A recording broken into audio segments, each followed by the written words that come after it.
Bonjour à tous, aujourd'hui on va présenter un sujet sur les pompes, travaillé par Mohamed Lissaoui et Mohamed Laouch et encadré par Madame Assia Saderi. On a divisé le plan à trois parties, généralité, pompe volumétrique et pompe centrifuge. Le principe de fonctionnement d'un pompe hydraulique, c'est que transformer l'énergie mécanique en énergie hydraulique. On a classifié les pompes à deux types, pompe volumétrique et pompe centrifuge. Les pompes volumétriques, il y a deux types alternatifs comme pompe à piston ou membrane et pompe rotative comme pompe à palette ou engrenage ou à vis, etc. La différence entre pompe volumétrique ou centrifuge, l'utilisation d'un type de pompe ou d'un autre dépend de conditions d'écoulement de fluide. De manière générale, si on veut augmenter la pression de fluide, on utilisera plutôt les pompes volumétriques. Tandis que si on veut augmenter le débit, on utilisera les pompes centrifuges. On a commencé par les pompes volumétriques. Premièrement, pompe alternative. Voici un schéma descriptif d'un pompe à piston qui constitue par un tige et un aspiration et un refoulement et un clapet anti-retour. Les pompes à piston, selon le principe de fonctionnement, les pompes à piston sont divisées en deux types. Premièrement, pompe à piston à une action simple.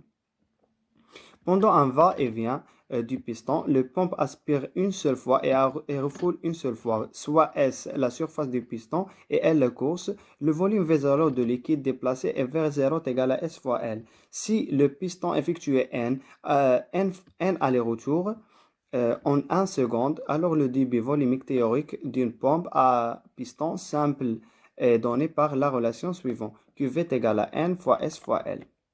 La même relation et le même rôle pour les pistons à double effet, mais une seule différence, c'est que il y a deux va-et-vient.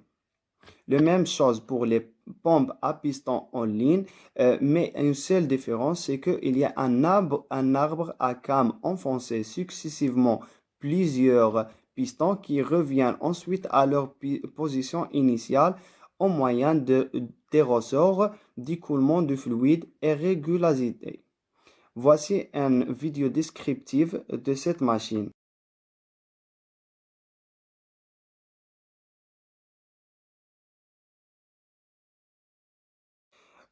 Euh, Troisièmement, pompe à membrane.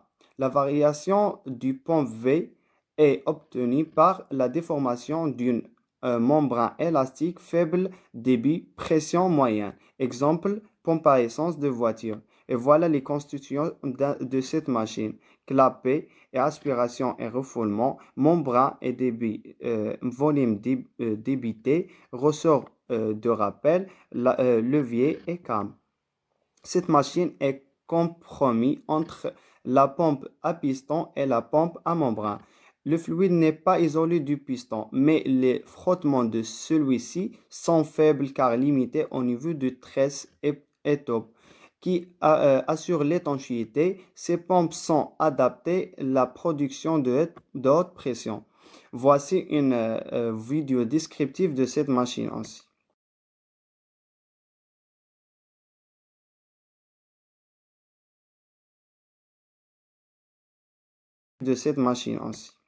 Deuxièmement, pompe rotative. Il y a trois types de pompes rotatives. Premièrement, engrenage, à tendure extérieure ou intérieure. Deuxièmement, palette, à cylindre fixe ou variable. Troisièmement, pompe rotative à piston, à cylindre fixe, axial ou axe brisé, ou à cylindre variable, axial, axe brisé ou radial. Quatrièmement, pompe à palette. Le rotor est muni de plusieurs lames. Les palettes qui colisent radialement et assurer le transport du fluide pompé. Caractéristique, grand débit, pression moyenne. Exemple d'utilisation, pompe à vide de circuit de freinage de voiture. Voici un schéma descriptif de constituant de pompe à palette. A, c'est l'aspiration, R, c'est le refoulement, 1, c'est le stator de palette, 3, c'est le rotor. Pompe à palette rédige, c'est le classique des pompes à vide. Un rotor externe tourne d'un cylindre fixe. Sur ce rotor, les palettes libres de se mouvoir radialement et poussées par des ressorts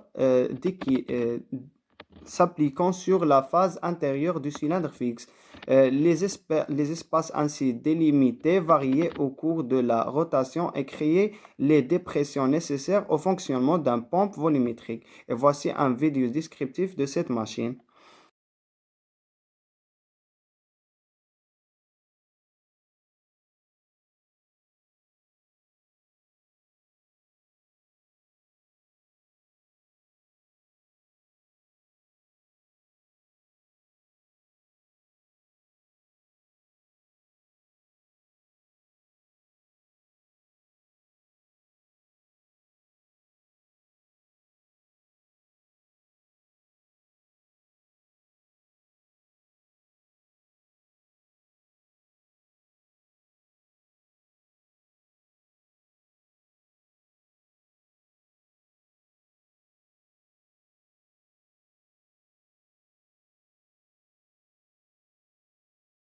Merci à Monsieur Leïsaoui pour commencer la toute première partie. Je vais terminer la deuxième partie avec vous. On est dans la partie des pompes volumiques. On va commencer par les pompes à engrenage.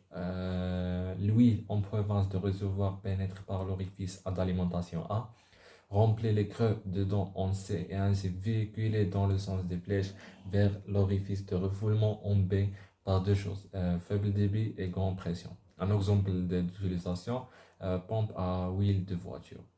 Le deuxième type de... Voici une vidéo pour simplifier la compréhension des pompes volumiques. Aujourd'hui, on vous parler... Allô à tous, aujourd'hui on va vous parler d'une pompe hydraulique à engrenage externe. Premièrement, la pompe hydraulique, elle marche avec un moteur qui fait tourner les roues d'engrenage qui sont juste ici. Le débit d'huile, il entre par l'entrée, puis il tourne en suivant le sens de rotation des dents. Après, il s'en va vers la sortie qui est juste ici, avec moins de débit, mais plus de pression parce que les roues dentées compressent l'huile, donc la pression, elle augmente. Un deuxième type de pompe volumique, c'est pompe à vis. Il y a trois caractéristiques. Le liquide enfermé dans le creux défilé et véhiculé parallèlement au axe de vis. Deuxième caractéristique, à chaque tour de vis, le déplacement est de un pas. Troisième caractéristique, c'est que le fonctionnement est analogue à celui d'une vis d'Archimède. Voici aussi une vidéo explicative pour le fonctionnement de pompe à vis.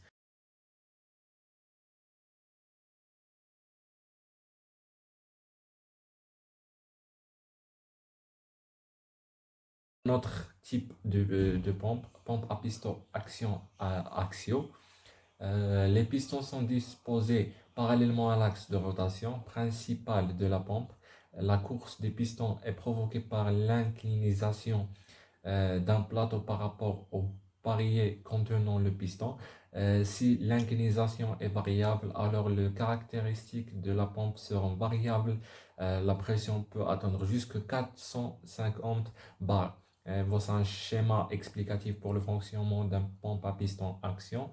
On va passer pour un autre type, ou bien vous pouvez voir aussi un autre vidéo explicative ici pour le fonctionnement de pompe à piston, double piston. Euh, et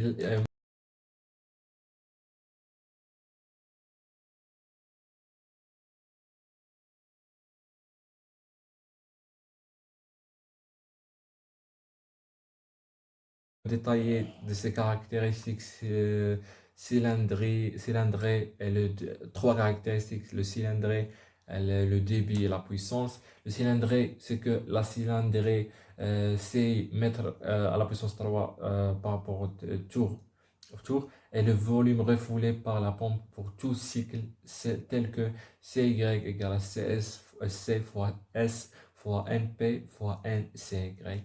C, c'est la course du piston. S, c'est la surface du cylindre.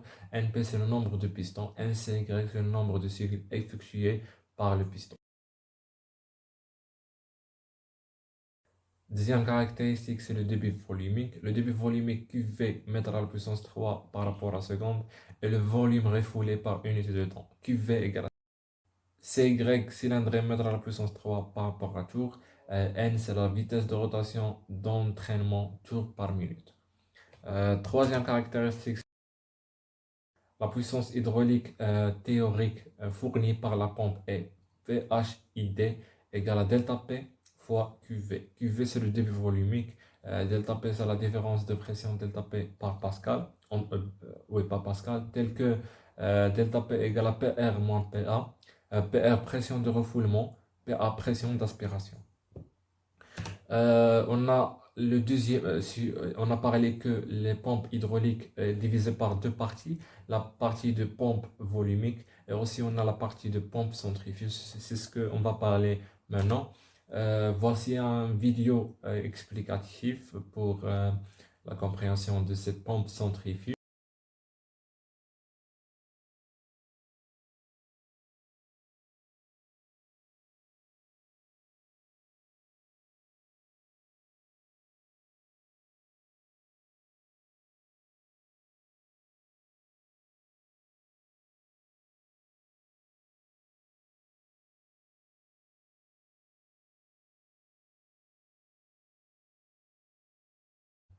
La rotation de la rue à aube entraîne la rotation du liquide. Celui-ci est expulsé sous l'action de la force d'inertie centrifuge. Il se crée une dépression au centre de la rue qui provoque une aspiration du liquide. Exemple, pompe à eau d'une voiture, pompe de vidange d'une machine à laver. La construction d'une pompe centrifuge.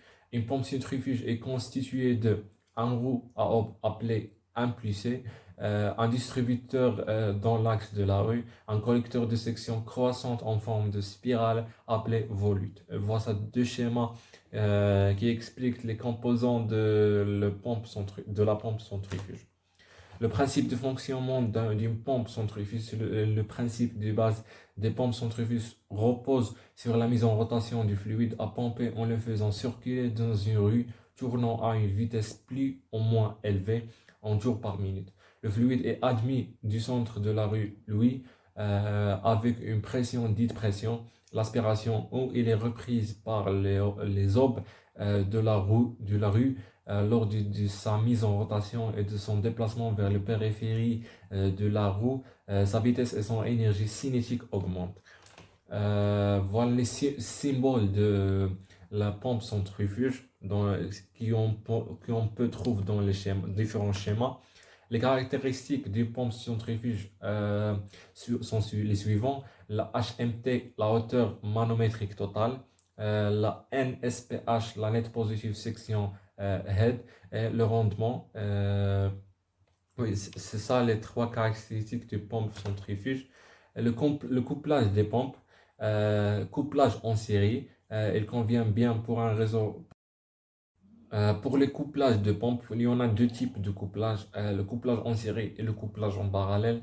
Le couplage en série, il convient bien pour un réseau présentant des pertes de charge importantes. Et le couplage en parallèle permet d'augmenter le débit dans le réseau. Il convient lorsque le besoin de débit plus important s'avère nécessaire. Il y en a un phénomène qu'on le trouve dans les pompes centrifuges, le phénomène de cavitation. Le phénomène de cavitation correspond à une vaporation du liquide qui se traduit par l'apparition d'une bulle de gaz au sein du liquide contre le paroi. La cavitation apparaîtra dans les zones où la pression est minimale. Ces zones se situent de l'entrée de la roue au voisinage du port d'attaque et des aubes.